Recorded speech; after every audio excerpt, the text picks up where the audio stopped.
Ukraine's president said on Monday hundreds of Russian soldiers are dying every day in Donetsk. One of the epicenters of the fighting has been in the town of Avdiivka, where few buildings remain intact. A local commander, Maxim Morozov, says they have repelled attacks from the Wagner Group, a Russian private militia, and defending the town becomes more of a challenge every day. The situation is extremely difficult. You can hear it for yourselves. There's constant fighting and combat. We have close combat, machine gun duels, as well as artillery duels. Our positions are constantly being bombarded, but also the city is under fire. Despite our heroic defense, the enemy has a definite advantage in numbers, in terms of soldiers and artillery.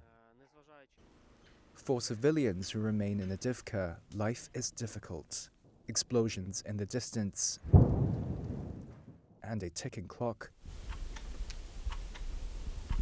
are sounds that accompany 71-year-old Valentina every day in her underground shelter. She says it's horrible to live under constant shelling, under the terrifying howl and buzz of shells.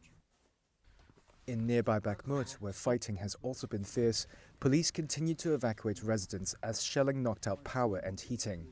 In the south, Ukraine accuses Russian soldiers of looting empty homes in Kherson, disguising themselves in civilian clothes, while bolstering positions for possible street-to-street fights with Ukrainians.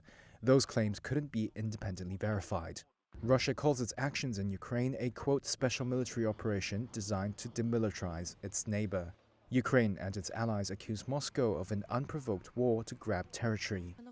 On Monday, Kiev said it had seized control of stakes in 5 strategic enterprises, citing wartime laws, to aid its war efforts.